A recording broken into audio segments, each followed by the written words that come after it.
Okay. Now we'll move on to Janani Ananthanarayanan ji. Her presentation is a recorded presentation, and our officers are going to run the recorded presentation now. Yeah. Just before that, a namaste to everyone, and thanks to the organizers for giving me this opportunity. Dr. Prasanna, the chief guest, in his address, he talked about the man in nature and the interconnectedness in our scriptures, which is the main point of difference between Hindu philosophy and others. Dr. Nagaraj emphasized on the note of youngsters, that is so vital. Then in the morning, we had this eco-literacy and trips and projects and the role of farmer families, etc., and snakes. And for me, children and family are most important. So everything has to begin from home. And Mr. Srinivas, after the video is over, I have something for 1 minute to share. So after the video is over, I'll just come back for a minute. Thank you. You can play the video. Asatoma Satgamaya Tamasoma Jyotirgamaya Mrityoma Amritam Gamaya Om Shanti Shanti Shanti. Sanatana Dharma is innately and inherently an ecological religion that shows utmost respect to every little creature and thing in this universe. There's divinity even in dirt, dust, and dung. The Vedas, the Puranas contain vivid and detailed and aesthetic descriptions of creation itself, of deities, their vahanas, and other paraphernalia, of the 5 elements, of the planets and stars, mountains, rivers, seasons, flowers, trees, birds, festivals, and much, much more. Let me highlight these birds. The crow. The full moon of the lunar month Magha is also known as the Purnima of the crow.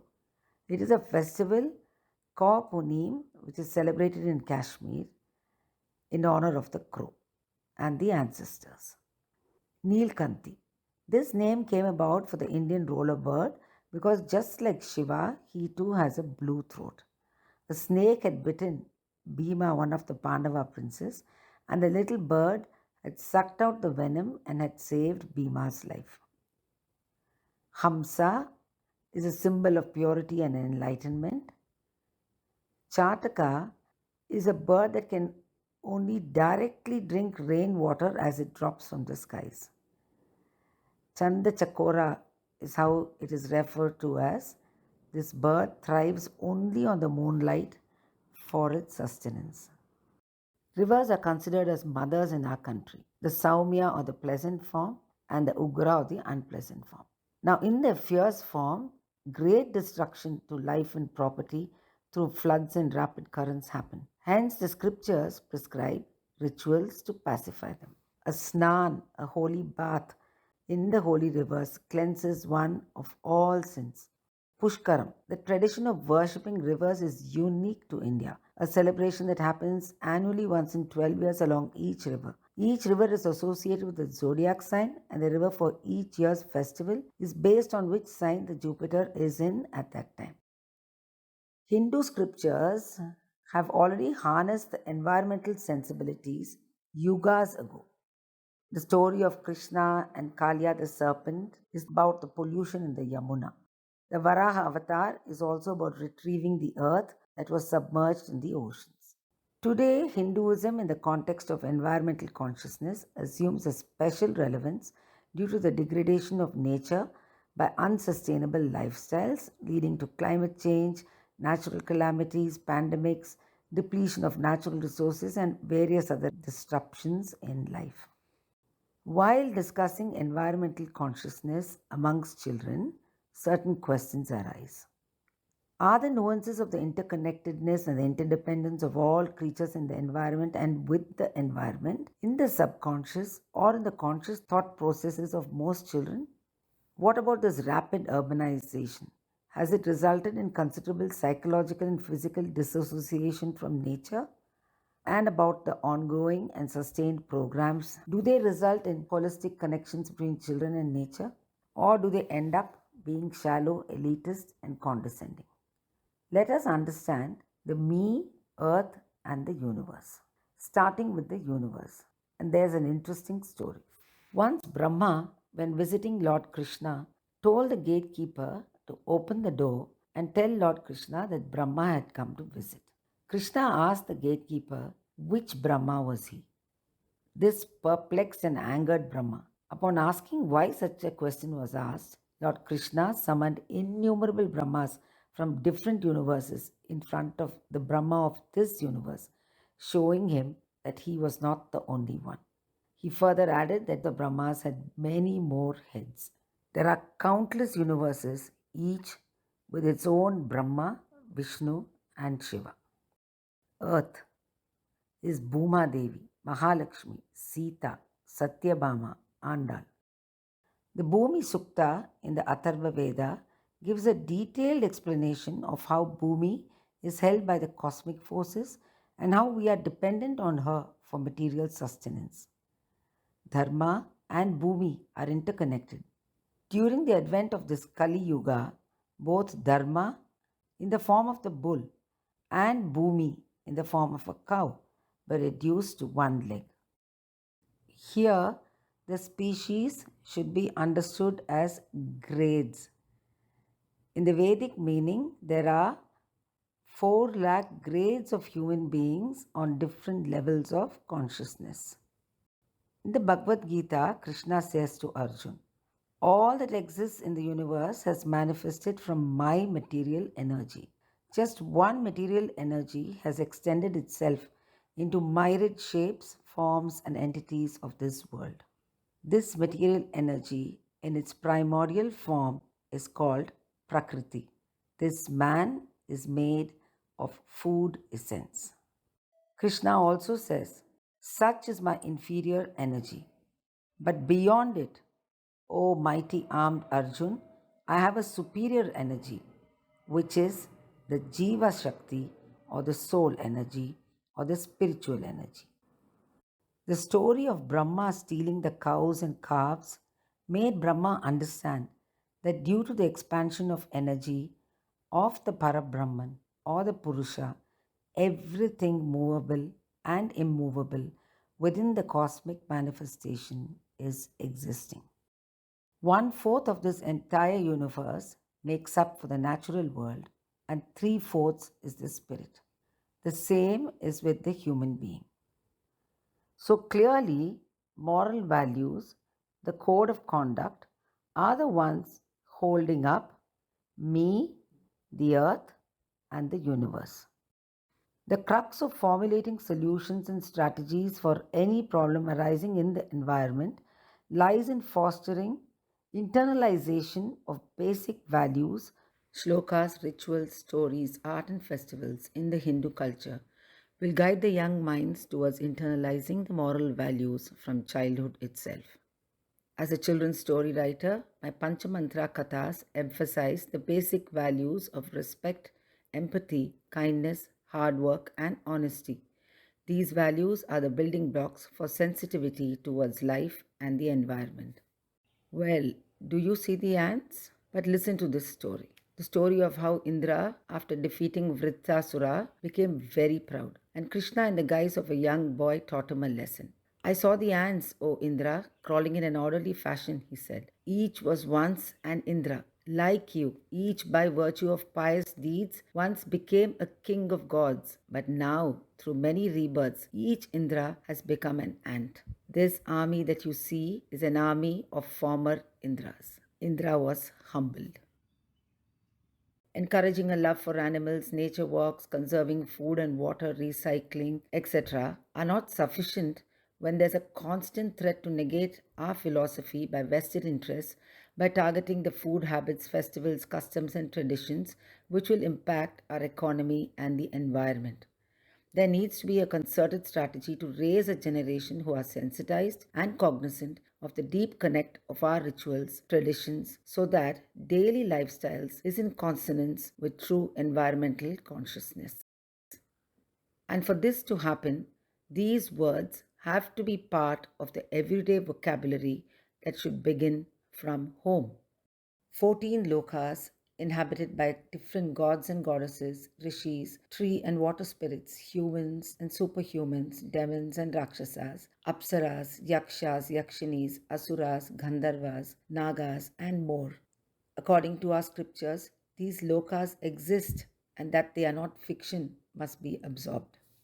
The Vedic religion safeguards even very tiny creatures like ants, worms, or insects.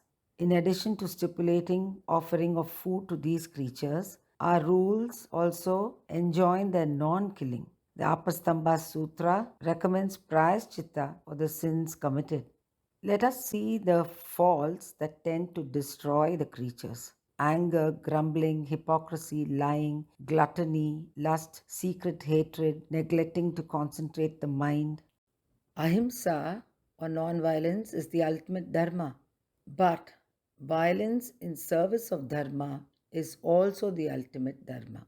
In the Mahabharata, when Yudhishthir was asked by the Yaksha as to which was the best dharma or virtue, he replied, Andri Shamshaya, that is empathy and compassion. In Mahabharata, there is a verse to be recited when you see a snake. And when you recite this verse, the snake will go away and there would be no need of killing it.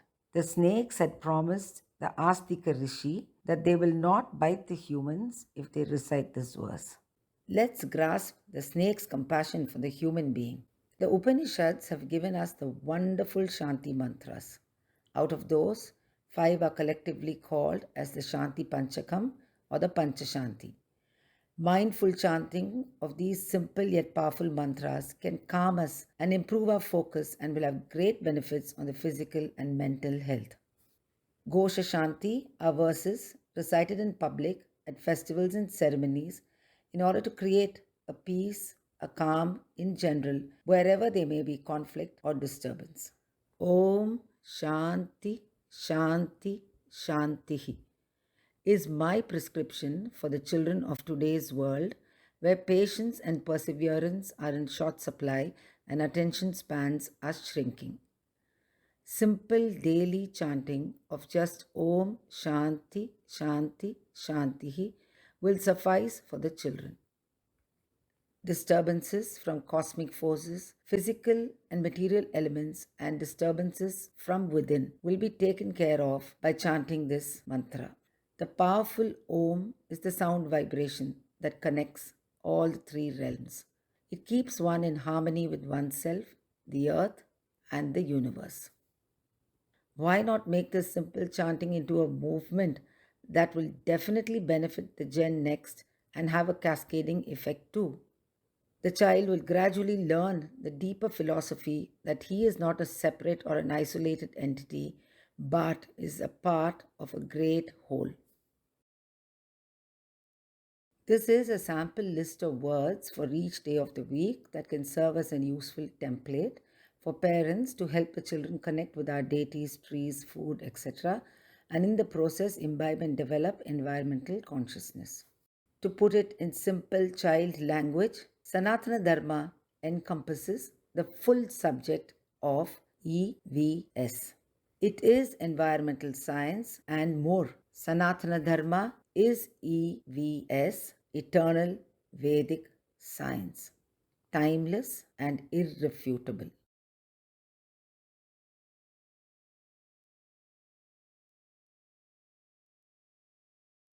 Namaste, Janani ji. You wanted to say a few words with that. We'll close for the day. No, there you all saw a cow eating some, what is that called? The watermelon.